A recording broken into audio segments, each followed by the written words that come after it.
Good morning. For me, days are like fruit.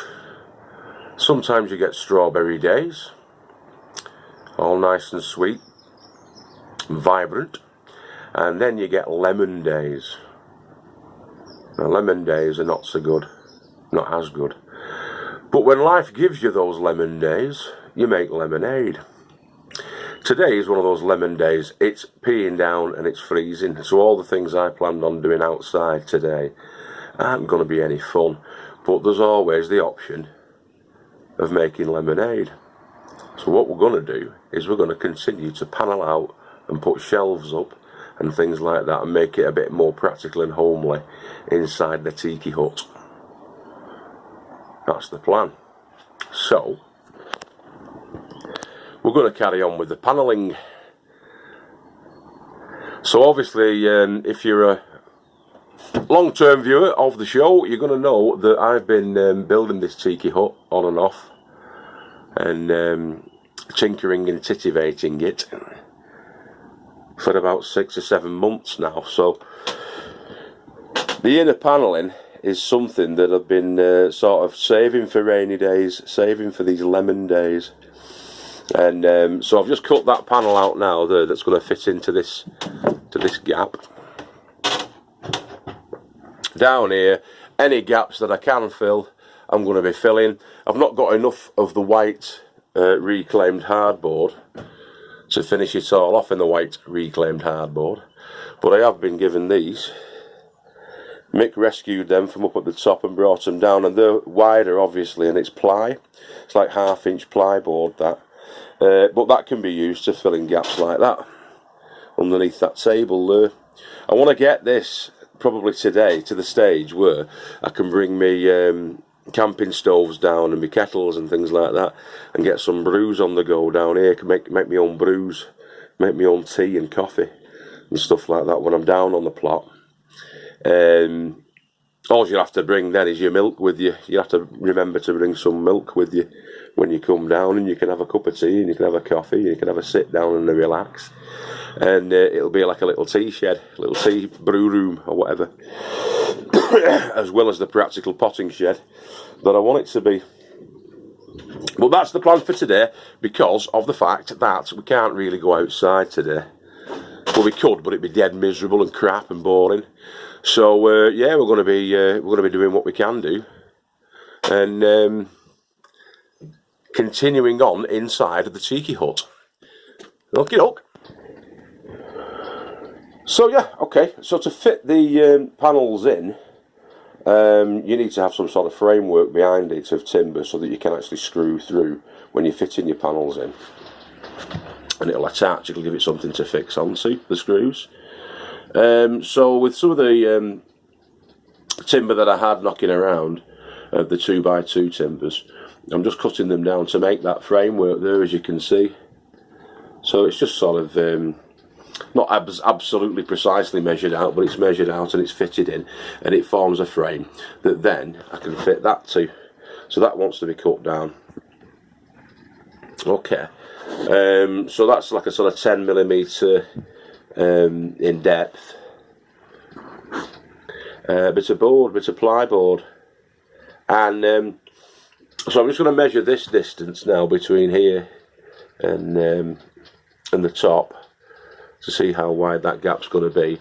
I've actually presented that bit of ply board up to the gap so that it falls in the middle of this, in the centre of this. So you've got a fixing that side, and then when you put your next board on, you've got another fixing on this side. It falls there. It just needs to be cut to the shape. So I've carefully marked out on there the shape that we want to cut out from the plywood panel, and it's that shape, as you can see there, and you can see that that bit is the bit that I'm going to cut out to fit around that. And then the depth of it is 10.5, or just short of 10.5 inches actually, the depth. But that bit's got to be cut out as well to fit in there, to fit into underneath this bit. Avoiding that, because that's a little ledge, because I'm going to extend this shelf or bench, narrow bench across there. So that it's a bench that goes all the way along. Well, part of the way along. I'm leaving that bit as a gap because I've got a little set of ready-built shelves that I'm going to be putting into that gap there. Okay. But I'm going to cut that out now and fit it into there. Okay. Alright.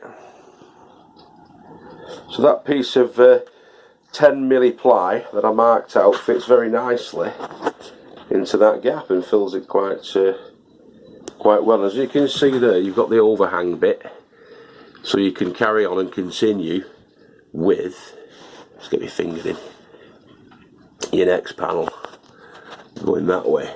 The focus is out now, look at that. But yeah, so that's what you want. Fill in the gap.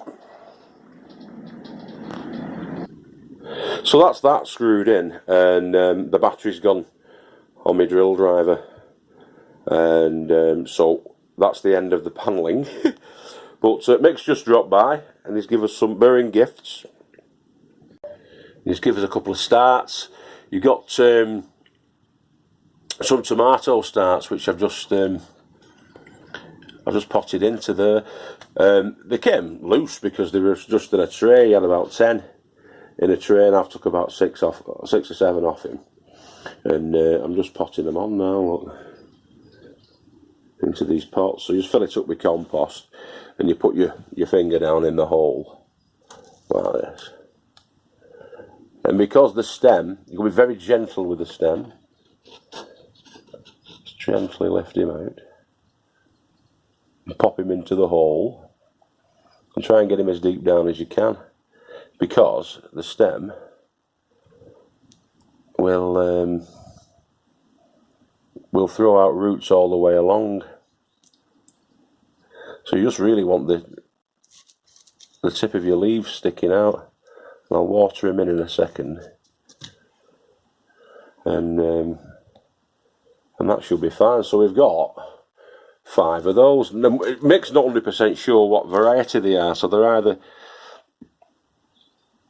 Costaluto, which is a beef steaky type, or the Moneymaker, which are your standard toms. So it's going to be one of the two. Not even picking it up, there is it? There you are, Moneymaker and Costalotto. It's one of the two. He wasn't 100% sure which ones they were, but we've got 5 out of them.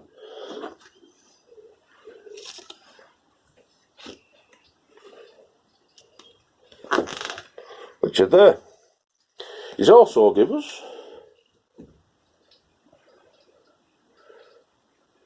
a cucamelon start. And apparently a cucamelon is a cross between kind of like a cucumber and a melon. So we'll see how we get on with that. And there's a couple of giant pumpkins there, pumpkin seed starts, which I'm going to pot on as well now.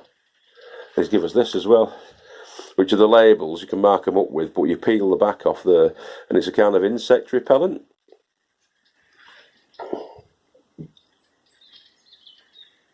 Yeah. So that's good, isn't it? Yes. Yes, indeed. So, yeah, I've just about got enough power, really, to put a few shelves up. So that's what I'm going to be doing. And shelving and storage is always good.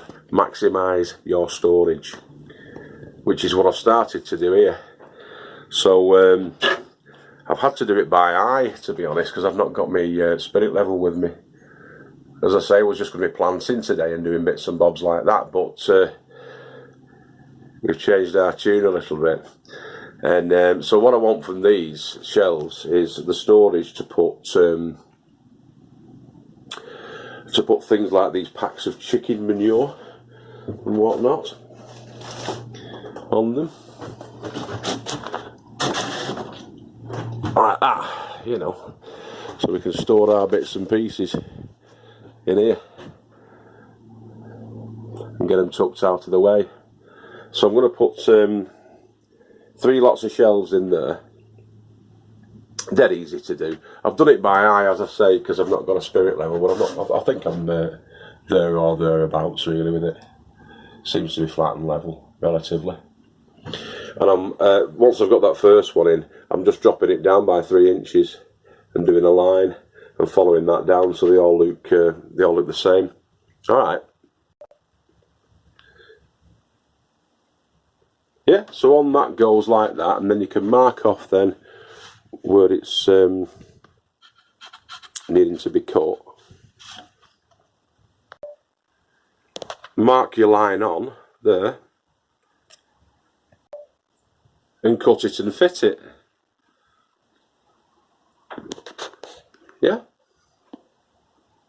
and it fits nicely. Because when I originally built the shed, I built it pretty much square, you know, probably 99.9% square. Then when you fit things inside that, then it's going to be that's going to be continuing to be the case, isn't it? Only trouble is I've not got any tiny screws, so because this is only like sort of 10mm, those are 15mm screws, aren't they? So it's going to be poking its nose out, as you can see there. When you need to fit those screws, because obviously it'll tip otherwise. But you only really need to put them at the back, to be honest, to hold it into place. So maybe that's what I'm going to do. So there's 2 in.